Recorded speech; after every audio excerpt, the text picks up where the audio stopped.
Nerd is the new sexy. Hello everyone, this is Nerds the New Sexy. Welcome to Season 3. Everyone, Nerds the Confetti. Whee! Season 3. Episode 41 of Season 3. Yeah. Welcome to our new season. Expect new things. There's going to be some interesting changes that I'm going to implement in the future, as well as some awesome topics coming up. I mean, there's been a lot of stuff going on just in this last month we've been gone. That's happened. Yeah. It's just been amazing. Anyway, as always, I'm Wildfire1 and with So sexy as hell, Sunrie. Very, very sexy. We hope everyone had a great Turkey Day. It was a pretty fun time for me. We got the fried turkey. Oh yeah, it's freaking awesome. You know, I had the obligatory fried turkey and all that. Mm-hmm. And I had a pretty good time with my family. We did the deep fried turkey my dad does, and it was so amazing. Anyway, we hope you guys had a good Thanksgiving. During our break, tonight's topic is what, Sunrie? Oh, best old games, like nostalgia gaming. Yeah, games that bring back a memory, a nostalgic game, like the old Nintendo's game. You know, like there's. Yeah, remember? Yeah, remember? Oh shit. Remember? So before we get into that, we do want to do a Nerd Tech review.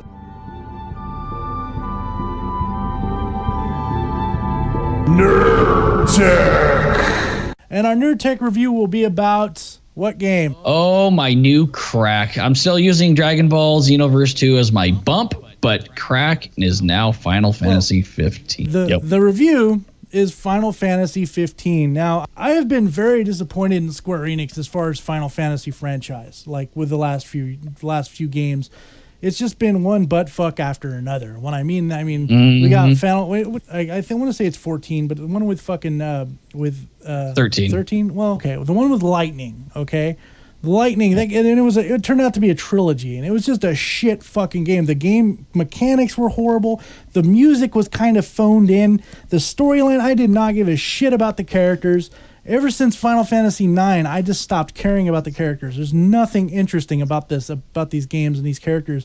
And even the music doesn't really get me. Now, Sunrie calls me up and tells me how fucking amazing this game is. So I'm like, you know what? I'm going to try it out. My biggest pet peeve at first was like, oh, they're driving around in a fucking car. They made it work. The game is amazing. Take it from like a naysayer.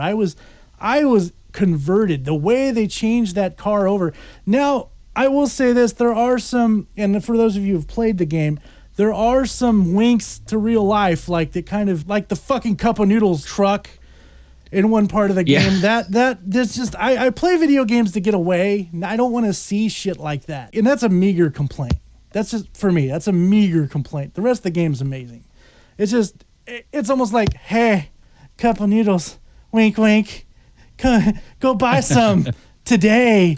And I'm just, but anyway, the game, the music, let's start with the music, Sunrie. What do you think about the music? I think the music is at least on par with Final Fantasy VI, which was far and away the best Final Fantasy. And I actually started on the original. Yeah, I started on the original Final Fantasy. You introduced me to Final Fantasy II, and I played that, and I had played in Japan. Yeah, and back when it was just Square and really making RPGs, and you had like Equinox and stuff, and I played Illusion of Gaia, and then Chrono Trigger, and then you introduced me to 4 and 6, and even playing 4 before playing 6, I still think 6 was the better overall game, and stuff like that. And I let my wife listen to some of the music from 6 and Versus 7, and she agrees that it's better. Just the overall music and everything like that is better on 6. Yeah. And this game reminds me of 6 a lot. And it turns out the developer for the game actually said he took a lot of influence from 6. I believe that the person who did Kingdom Hearts had a lot to do with this game. And I'm going to say it's that team. Yeah, and that's the team that's why I'm saying that as well. I hear a lot of Kingdom Heart-esque, music cues in the game.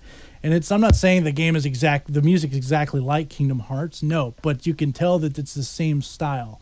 It's the same grouping. It's the same type of, and it's beautiful in that aspect. The game, and this is going to be a spoiler for some people, not necessarily a big spoiler, but it's musical.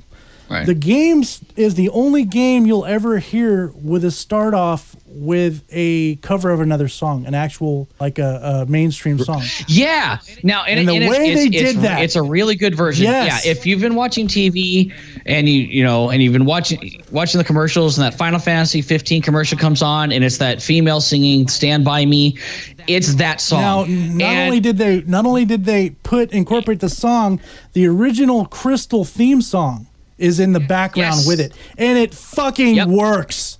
It is so bad. I about dropped the controller when I heard that. I'm like, wait, they're using a mainstream song, but they remixed it with a Final Fantasy theme that we all know and love. And every time you go into the menus, the Crystal themes, a remix of the Crystal themes playing. You can get soundtracks from every Final Fantasy, including 14 and 12, to listen to while you're riding around the car. Which is amazing. There's even a quote-unquote personal MP3 player, so that if you're walking around the world and you go, you know what? Fuck it, I want to listen to One Winged Angel while I'm walking around. Yes, you can. It's amazing. And this is one of the things that turned me on about the vehicle. You know, I can live with it. And here's my thing with the vehicle.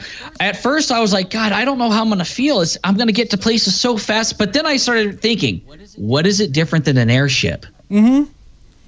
And so that I started looking at it like that, and you can customize the interior, the wheels, the color. You can get different body style, body stickers pictures on it. Oh god, all sorts of stuff. And the mechanic is awesome, because they didn't listen to the people bitching who saying, "Oh, Cindy's too sexy. You can't have a character like that." Japan and Square went, you know what? Our fans are adults. Fuck yourself. Which I agree. Like I was like, oh yeah, that's the tits and ass ratio. That's definitely fan service. But I will say this: she's got like some sort of problem looking you in the eye when she talks to you. Am I the only one that noticed that? Okay, no. Every character has a problem looking at you. No. Your buddies in the game are cool. Everyone else won't look you in the fucking eye. No, because the guy at the very first stop where you can get the hunts and stuff like that, he'll start talking to you, and I'm not kidding. I was busting up. And I looked over at Cuteness, and I go, hey, I said, every time he talks, this is all I can think. So, Jimmy, do you want to try these steroids? They'll just help you out a little bit. He reminded me of that kid, that retarded kid from South Park with Down syndrome. Because he keeps looking left and right. He won't look at you. That's with Sydney. That's what I think about her, because she's talking and she's looking every direction but you.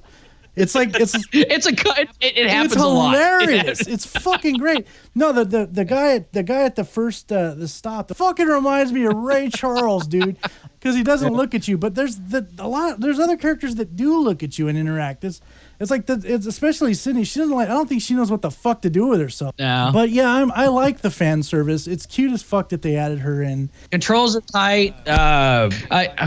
No spoilers, but Chapter 4 is epic as the boss fight in that is. It's literally the chapter is the boss fight, so that kind of pissed me off a little bit. I just now got into Chapter 5. I'm level 38 because I've been doing all the side quests and doing everything. That's what I do in these type of games. The map is bigger than GTA 5. The map is huge, so it's a little bigger than GTA 5, and that's pretty big, dude. That's pretty big. Yeah. Either way, you can tell that they added dynamics from other games. Like there's a lot of Fallout in this game, in my opinion. Oh yeah, so? I can see it. There's a lot of Fallout. You can see. I can even see stuff like Far Cry in this game in certain aspects. A little bit. But you can tell they're looking at stuff that works. Square Enix is finally getting their head out of their ass and fucking giving us what we need. They're giving us the Final Fantasy that we've been asking for years, not this, this is the shit stuff that we just pooped out. Here we go. Have fun with that. Right. We're going to just fucking love on this for a little bit. This game came out, especially me, I expected the worst case scenario. I got fucking gold. Okay, I love it. Supposedly there's some animes that are like prequels to this. There's a few games. Yes. Okay. So it's Brotherhood. Takes place before this. It's basically about all the characters and how they become friends and why they're such good friends. And then there is Kingsglaive, which happens before. It's the story of the dad of Noctis' father. During and slightly during.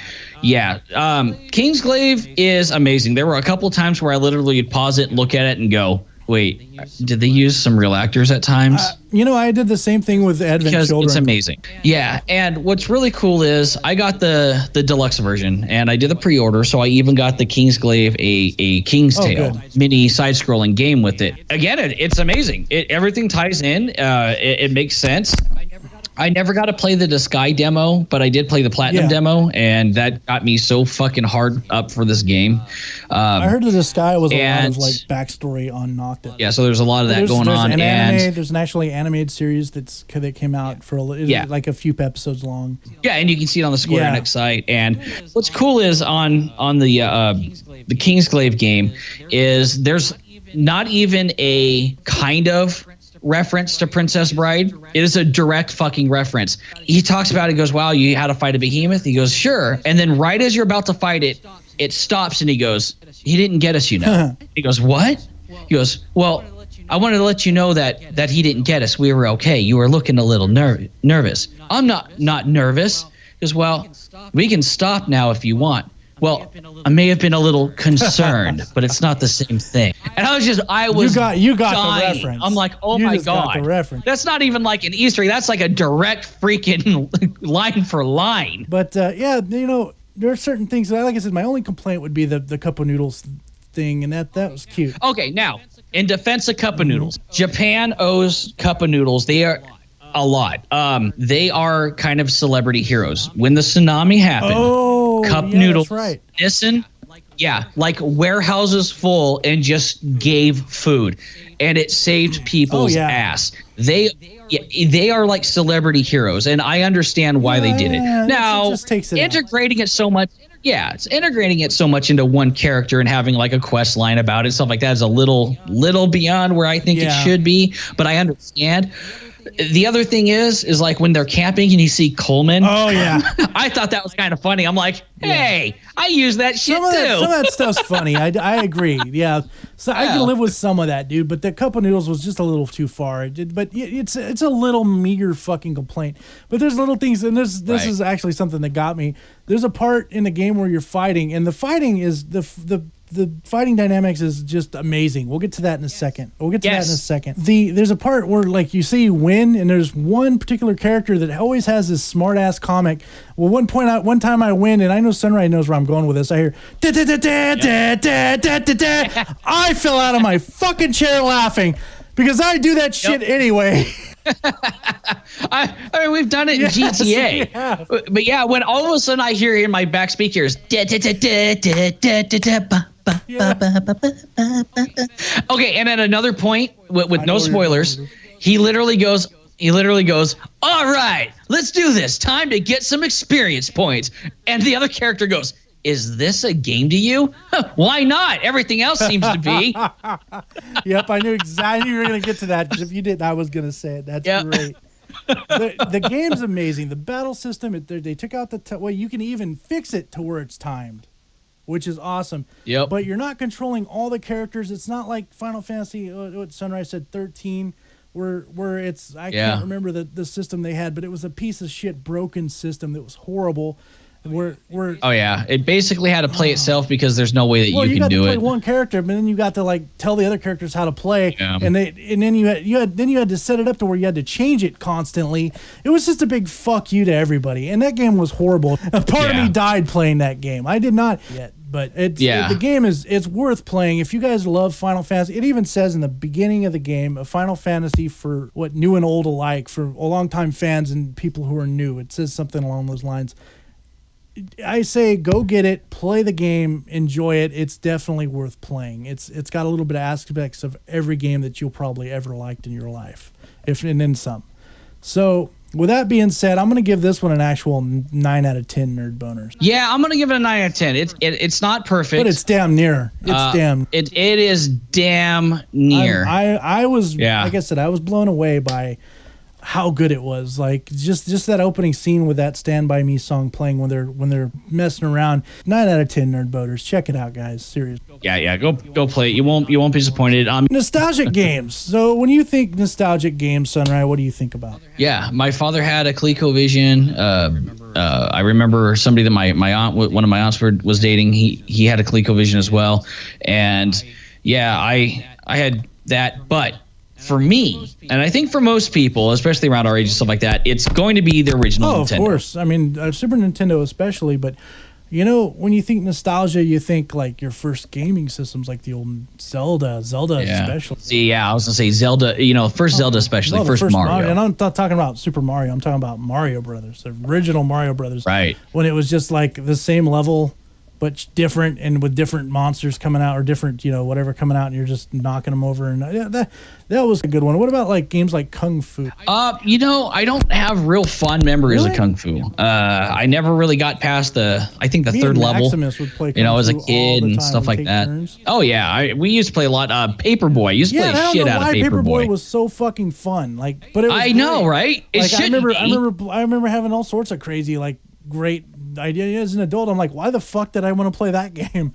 You know, you look back, you're like, what is so great about throwing papers and getting attacked by dogs? It's weird, but it is a nostalgic game. I had a lot of fun playing that game. You know, it was also very challenging. You know, stuff like Maniac Mansion, as you heard me talk about in another podcast. Maniac Mansion has a lot of nostalgia because I remember me and my mom would be up all night playing that game. It'd be so fun. Yeah, see, and I didn't play the Nintendo version. I played the computer version of that. Yeah, that's the version that I grew up on was the computer version. And like I said, I know there's an NES version. I actually think that wasn't the one we did the Let's Play on with Clovis, but yeah, I've seen it done. I don't think it's as enjoyable of a game Let's Play on doing it that way. Yeah, another good one I remember was yeah, old school, like, and I remember playing that in the arcade, the old wireframe, and it was so badass. It was almost and then when it came to the computer system, it was almost like the first X-Wing, like, Star Wars game back in the and I played that too. I played that in the sit down version of that in an arcade. That shit was really cool. I remember that. I remember seeing that. And I was like, "That's the best thing ever." You know? Yeah, those games especially are really nostalgic. You know, we're talking about like Zelda. Zelda especially has an amazing place in everyone's heart because it was, you know, it was kind of one of those games that had a story before story was cool. You know, and it didn't have much of story, but it still had a story. It was like so the princess was taken. You're Link. You're the hero. You go save that bitch, and you go get your elfin head afterwards, and it was great. You know? Yeah, I played Zelda so long, and I remember not really knowing what to do on it at first. You had to talk to your friends. I mean, when that first came out, I was young, so you know, I didn't really have any kind of reference of really how to play and what to do. And the games back then were expensive. We're talking, $50, $60 back in freaking 80, 84, 85, 86. About as expensive as they are today. Yeah, but think about that. That was 30 years ago. At $60. When the systems came out, they were $200. That's why people had 4 or 5 games. And if someone had 4 or 5 games, it was like, holy shit, your parents have money. Rich. You got to remember that this time we didn't have the internet or Let's Plays or anything like that. Everything, like, especially with games like Zelda, everything was word of mouth. There's a lot, even like some of the old Nintendo, like Mario games that we learned. I mean, you remember the big, here's a good nostalgic game, Super Mario 3. Yeah. There was a fucking movie about that game. Yeah, that was it was kind of shitty, but it was a movie about that game. And it was Nintendo's week of going, hey, guess what? We got a game. Here's Super Mario 3. It's supposed to be a big event. You guys are going to love it. And you know what? I did love it. And I watched The Wizard because Super Mario 3 was in it. We got that little hint. Yeah, and you know what? We would never have known that was up exactly there. Not unless Nintendo Power had come out. Everybody who had a Nintendo and had games for it had Nintendo Power. Like that came out. And even if you didn't have Nintendo, god damn it, you got Nintendo Power at least. And of course, because you couldn't play the games, but you were going to read about them. You're at least going to know about these games. Like Metroid. It's because that was Metroid is Mario 2. Metroid was amazing. But back in the school days, what do you talk about during recess? Video games. You talked about what you like to do. Video games or like the Saturday morning cartoon. All that stuff. It wasn't like, I'm going to sit on my phone and fucking text. The games we conversed with each other like, oh man, I'm stuck on level 3 of Zelda. Oh, this is what you're supposed to do, man. You got to do this. Oh, that's cool. I'll come over after school and we'll hang out and we'll check it out and I'll show you how to do it. And that was awesome. Yeah. You remember a game called Iraqi Warriors. That game, my dad and I would play that for hours. I love that. I had that too. I had that on the 2600, but it was called Commando or something like that. I mean, moving forward, Yep. there was like, the Rambo games. But, the games that came out from movies, we learned at a young age not to play games based on fucking movies. Yes. You know what? I will say this, though. I actually liked Total Recall. I don't think I could actually play it too well now, but I had gotten really good at that Roger game. Rabbit, even though Roger Rabbit was pretty bad. I've beaten Roger Rabbit. So have I. I wish I could prove God, it, it's but... so... Yeah. The game is... It is hard as Final shit. Battle, you're fucked. But the game was just a big fuck you, but it was still fun, We took the good with the bad. Was it Smash TV? I remember Smash TV. The only way to play it the original way was to have 2 controllers plugged in and play it one player. To do it like an arcade game, since the Nintendo only had B and an A and 1 D-pad, to play it correctly, you had to have both controllers. And if you had both controllers, you couldn't play 2-player. Because one controller would make you shoot in the different directions and one would make you move. And playing with 2 players on Smash TV was fun too. And I remember like the bad ports of games like Narc. Played the hell out of Narc on NES because I loved it in the arcade. Yeah, Narc and Double Dragon. Yeah. That's another good one. Double Dragon, yes. And I remember being so mad when the original Double Dragon wasn't what we thought it was going to be. Now, I enjoy it now. And after... with the acceptance of going, you know what? Okay, so the first Double Dragon isn't really Double Dragon. It's still a good game. And the movie. I mean, it's not great. But we had a podcast about that already. Yeah. It's like, oh my God, go back to fucking Party of 5, you fuck. Why do you want to be immortal? To live forever. Yeah. Reoccurring. But the other side of it is I have a lot of very fond memories of my Super Nintendo, because that was the first system that I had an assload of games for, which I still have your Final Fantasy 3 cartridge. It's there somewhere. I love that game. I let him borrow it, and it got lost in the wind. It was great. Oh yeah, I'm like, this game's too good to give back. I almost did the same thing with your fucking Chrono Trigger, bitch. That game I know. We pretty much, the long story short of it is we swapped the games. Yeah, I borrowed Chrono Trigger. You borrowed. This was like fucking high school. But that's right. Before we get into Super Nintendo, I wanted to talk a little more about Nintendo, because there's a lot of Nintendo games we can talk about. I mean, oh god, yeah. First and foremost, we were just talking about Final Fantasy. Final Fantasy, the original Final Fantasy was a make or break game. SquareSoft. I mean, well, that's why it's called Final Fantasy. They were putting all their money into this fucking this make or break. Because everything they did before that kind of flopped. SquareSoft at the time was known for like racing games, more or less, and like I think a few sports games that really flopped. Yeah, and they decided, well, hey, look, these adventure games are doing well.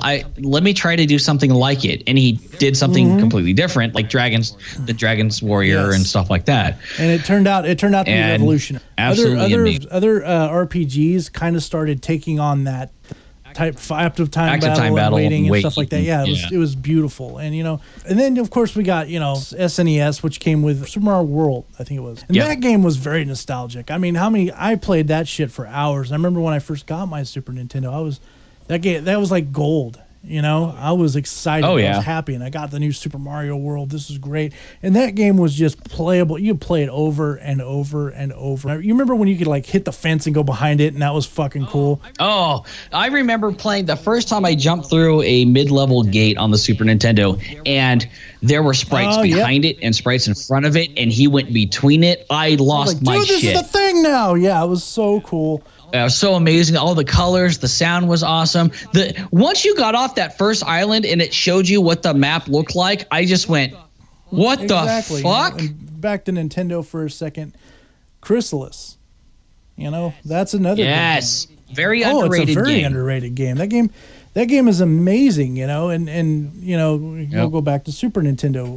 Lagoon. You know exactly where I'm gonna go with is Lagoon, and that these were when like graphics weren't. I mean, they're amazing to us, but they weren't amazing, super amazing. And people like would make these songs and theme songs and characterization songs in these games that just were fucking amazing. Lagoon itself had an amazing soundtrack. I remember I was like, Sunrie, come here, dude, sit down, and I'm going to show you this game. And we rented it one time. We played it like all night. The storyline was amazing. It's got a really cool storyline. I can't remember. It's like two brothers fighting. It's just like a Cain and Abel kind of thing. There's one part of the game where there's awesome music, but I was like, listen to this, dude. And we sat there and listened to it. And Sunrie goes, dude, that's fucking awesome.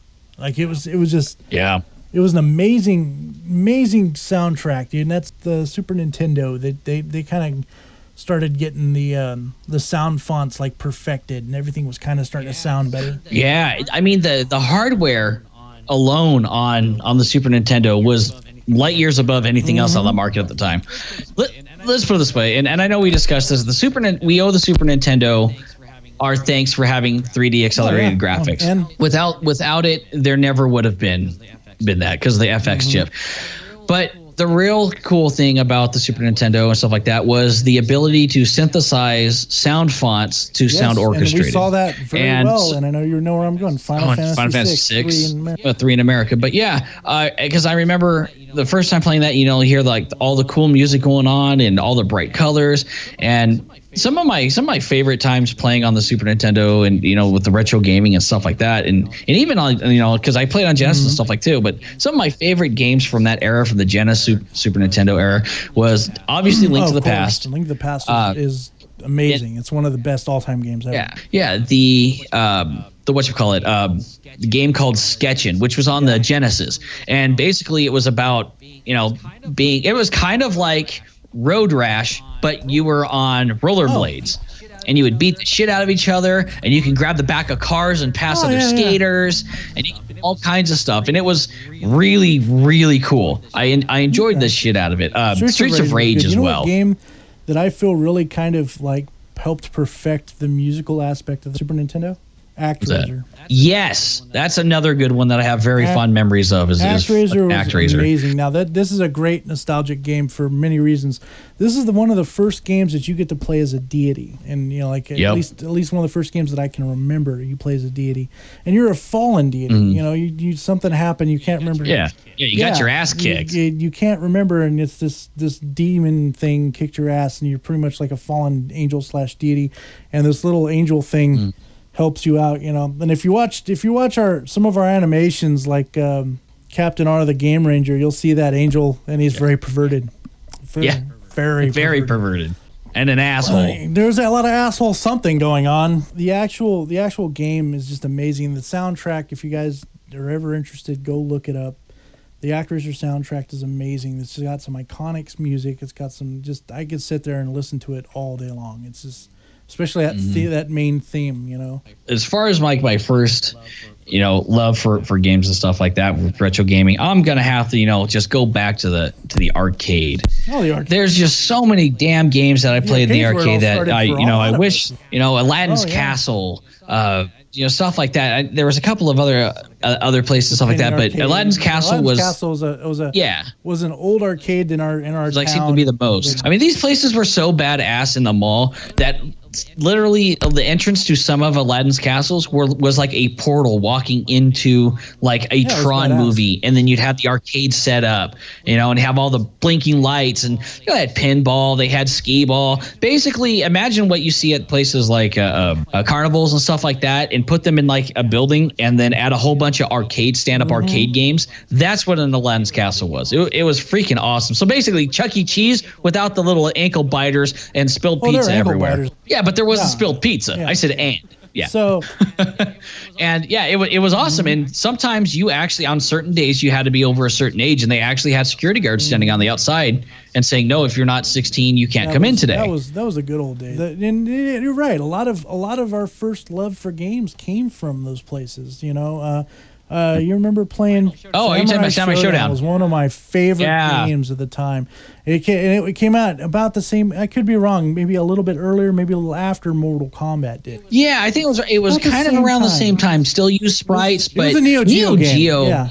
Yeah, Neo Geo was fucking King of Fighters at that time, and they actually had King of Fighters, which is funny. And Fatal Fury. I still like Primal Rage.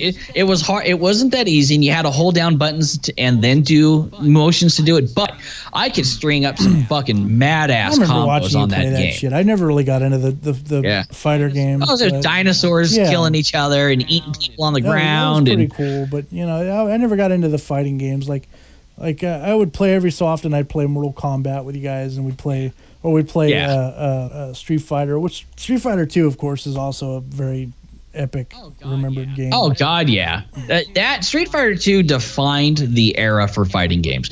Everybody wanted to be Street Fighter 2. I mean, well, we've talked about fighting games. We've talked about role playing games. You know, what about like? And you're probably the only time you'll hear me say this. What about sports games? You know, I never really played sports NBA games all that Jam much. is I probably remember the one that comes to playing. mind right now.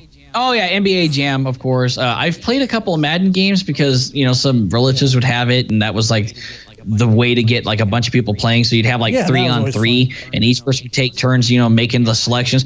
And I would look at the formations and stuff like that and go, "The fuck is this? Yeah, that one looks good." What about like Tecmo Bowl? Tecmo Bowl on the old Nintendo. That game was fun as shit. Like I remember playing that game for hours with friends, dude. Like, you know what? I can't even believe we forgot about these. The old Ninja Turtle game. Like even the first piece of shit Ninja Turtle game that came out that was unbeatable. Like literally unbeatable. We just wanted to play it because it was Ninja Turtles. Level? Fuck that water level. Oh my God. Oh. Yeah. You know what's funny is because I had only ever rented that game, it didn't actually come with an instruction manual or anything like that. And I never. Oh God. Yeah. And so when I got to that water level, I thought I was going for air packs, and the timer was how much air I had. Oh. See, I knew. So I never understood. I'm like, but they're turtles. And why is everything down here trying to kill me? Electrocuted underwater. Why is there electric lines underwater that like only work in that vicinity? That makes no sense. Yeah, and of course we did the Let's Play on that one on the Ultra Publications thing, where you can actually see us beat it pretty easy. It's still but not easy. I mean, it took a lot of effort. Donatello Rocksteady's a bitch. So that was like the one thing everyone knew. And I mean, come on, let's be honest. That game had to give us at least one fucking break. Everything else was out to kick your ass. And there was monsters in that game that like you never saw in the fucking series. Like they just made shit up. I'm gonna make up some legs. These legs are out to get you. Yeah, yeah. Or I will say that once they came out with the Turtles 2, the arcade game on Nintendo. Oh my God, we wasted hours every day of the weekend playing that game, trying to beat game, and that game was fun. Just all day long. To the point where we were throwing up from migraines playing it. So fun. Like, and that game felt like you were actually playing the Ninja Turtles like cartoon. It was great, and that's exactly what we needed. I mean, they took out I think a few levels because of the issues with memory. Right, and they replay and like you couldn't fight Bebop and Rocksteady, and you ended up fighting Baxter instead, which was fine. You had to do certain fun. I love kicking the shit out yeah. of Baxter Stockman. But they gave us that Snow Leopard boss instead. That was interesting. Which was kind of cool. So that especially, there's a lot of nostalgia in that game especially. I mean, Battletoads. But then we got Battletoads, the go fuck your Is that friends what you were going to talk about? Game. Dude, we are fucking on par tonight. We got this like mind reading shit. Battletoads, dude. Like don't get me wrong, a lot of people diss Battletoads. Me and my friends had a blast playing that game. Yeah, it was fucking unbeatable, especially when you were going down that like crevice and fucking the turbo tunnel. It was unbeatable, but I think it was also one of the first games that you got Now remember, it was unbeatable for us. We're not saying that it's literally unbeatable. Not like the original Smash TV. Yeah, it's not like it's broken, which it kind of is, but it isn't. But it was just hard as fuck. We'd lose like patience with it. But no, this is also one of the first games that I saw that gave you like the first person view of the enemy looking at you as you're throwing shit at them, and I thought that was probably one of the best things ever. And then you go down that turbo tunnel and it just fucks everything up. Not to mention, it's like, where else are you going to get a bondage wizard woman, as your main enemy? God, yes. Just God, yes. I think we need game developers, please just follow that example.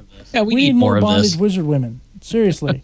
And I'm hoping when they release inevitably a Super Nintendo Classic, because fuck you, Nintendo, I'll never be able to have an NES Classic now because you fucking assholes. Talking about making more. God, wow! For once in their life, they're actually gonna do that. Because just real quick, here's an angry, here's a nerd rage bitch about the whole Nintendo thing here, because this is what started us with wanting to do the member berry talking of retro gaming and stuff like that.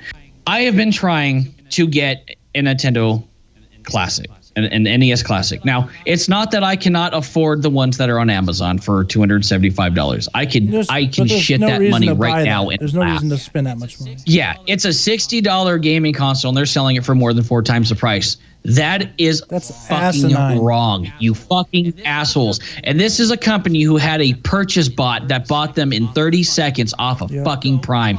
Go fuck yourself, Aladdin. Yeah, that is fucking rude. You're taking advantage of people. Go fuck yourself. Nintendo, I understand you see what happened to Sega and don't want it to happen to you. With good reason. But you cannot go, how many can we make and potentially sell and still make a profit? Well, if we make 3,000 of them and we sell, 1,200, we come out ahead still. Okay, make 3,000. Good news. Oh my God, there's 15,000 people that want these units. Make 3,000. But there's 15,000 orders. No. Make 3,000 and never make them again. Nintendo.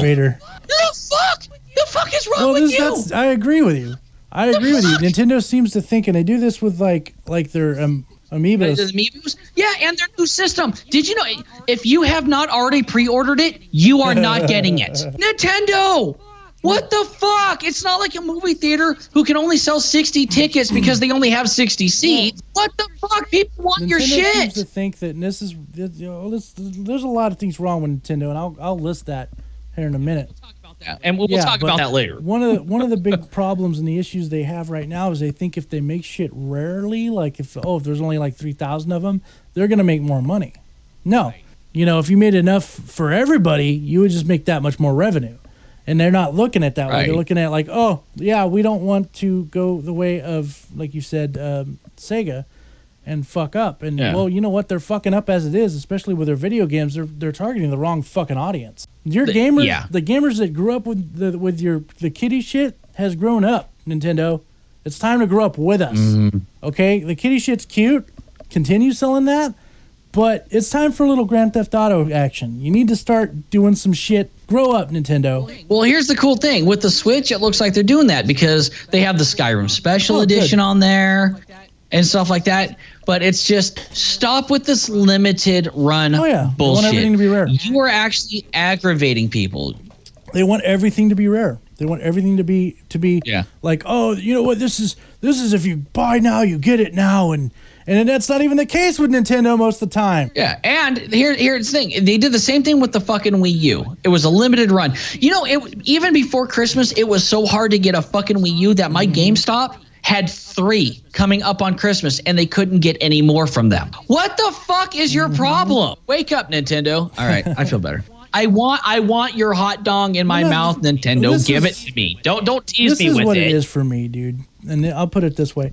I grew up loving Nintendo. Nintendo was the go-to service. It was the fucking that was mommy and poppy for us. That was as far as video games go. They gave the good shit. And then Sega came out and they were like, you know what? That's good too. Then the war happened. Yeah, Sega does with Nintendo. Then the Nintendo Sega war happened. I was always with Nintendo for a good reason. Me too. Somewhere, I want to say around the time fucking Sony came out with a game station. Yeah. They just fell off the fucking wagon. They just we're done. Sorry. Yeah. And Sony picked that shit up and fucking ran with it. I mean, and the problem is they make great games. They're making games that I want to play. I want to own these games, especially this Nintendo Classic. The new because Zelda looks. I mean, Bubble Bobble. That's a game we haven't talked about. I have wasted so much time in Bubble Bobble. I'm not good at it, but I like it. It's like bowling. I'm not good at it, but I like to play. Yeah, it's fun. It's got Mario 1, Mario 2, which is actually Mario USA or Doki Doki Panic. It's got Mario 3, the original Mario 3. It's got freaking Kid Icarus. I can actually play and try to beat that game. And Zelda 1 and Zelda 2. Again, in the original, this is how we played format. Oh my God. I want to go back. I want to sit there and hold that controller. And honestly, the controllers are not that much smaller than the original Nintendo controllers. Our hands are just bigger people. It's got the original Final Fantasy on there. I want to play that. God damn it. It's got the original Metroid. I want to play that. God damn it. And yes, I know there's emulators. And I have no problems with emulators. And I have no problems with ROMs. But I don't have an... You're playing with a Nintendo controller. This is yeah. I want to play with retro power, damn it. You're playing with retro power. And I think because of the simplistic controls, and another reason is I want my wife to experience this. I want her to actually, be able to get on something and play it. And hell, it's got Mega Man 2. One of the best Mega Man, if not the ever. Best. So it's just, goddamn, it's got so many good games, and there's just so many good games that I remember playing like that, and it's, I want it. I want it sitting on my shelf. I'm gonna be like a spoiled little shit on Christmas because I know I'm not gonna be able to get it. Yeah, I'm gonna throw a fit. Fuck this. I'm gonna throw my little tantrum. I wanted this game. Fuck you. Take your socks and shove them. Since we're still talking about like nostalgic games, how about this, man? Here's a nostalgic game I haven't thought of in years. Final Fantasy Mystic Quest. Oh my god. Yeah, where the only really good thing about the game was the boss music. Was the music, and the rest of it was just kind of like, oh my god, to this day I don't think I know what the story is really about. No, and that game was actually so ill received when it was ported to Japan. They don't recognize it as a true Final Fantasy game. They call it Final Fantasy USA. That's hilarious because it was a USA game, wasn't it? Yeah, that was the only Final Fantasy game Europe had for a long time. Really? I thought they had the first one. They didn't even get the first one. They got fucking Final Fantasy. Yeah, oh man, even Tactics was good. Yeah, I was never too good on Tactics, I don't know where I want to cut off the limit for retro. I think for me, because of how far back I can go with gaming with the 2600 and Nintendo and Super Nintendo, that I don't, not yet. I'm not ready to consider the PlayStation 1 to be retro. It's not retro. Some people do say it's retro though, and those people are stupid. Yeah, I think in the next 10 years it will be, but I don't think it is it's yet. Way too soon. I mean, it may be retro for the millennials and some people like that because that was probably their first game station. They probably look at it like we look at the Nintendo or the ColecoVision. Right. And hopefully, in the next 10 years, we're still doing this podcast and everybody's listening to us. If we haven't handed over to a new generation of nerds, which would be awesome. We'll be like, hey. Here. I shall you're call new nerds. You we're in line for Final Fantasy 15, and I get there kind of late. I had already taken my number. I showed up 3 minutes past when they started doing the pre-sale, but there wasn't a whole hell of a lot of people there, and the line was moving quick. So I'm like, screw it, I'll just get in the back. And then somebody goes, oh yeah, they haven't even really organized anybody into batch numbers anyway. I said, well, that's fine. I said, waited 3 years for Final Fantasy 15 to finally be released. What's another 15 minutes? A lot of people waited for that game. Yeah, back when it was 13 verses and everything, which I'm glad it's not, because this game has nothing to do with 13. We're in line, and I kind of chuckle and I go, I could make another joke, but I don't want to kill cuteness, because she was sick at the time, and she was getting over a really bad flu, and she goes, no, I'm fine. I said, okay then. I said, 3 minutes for the game, another 15 minutes. Hey, that's cool. I waited 6 years to lose my virginity. And he looks at me and goes, oh, I guess you really love her. The guy in front of me does, and I go, what? No, man, I was 6 years old. It was hell. He goes dead quiet, white for a second, just looks at me, blinks 3 times, and goes, I guess I need to be more specific. I go, no, dude, it's cool. Cuteness is dying. She's hacking up a lung. She can barely breathe. She's holding her sides. She just can't stop laughing. So, if you guys have any nostalgic video games that we didn't mention that you remember, feel free to say it in the comments or even post it on our Facebook. Yeah, like Metroid. Facebook or Twitter.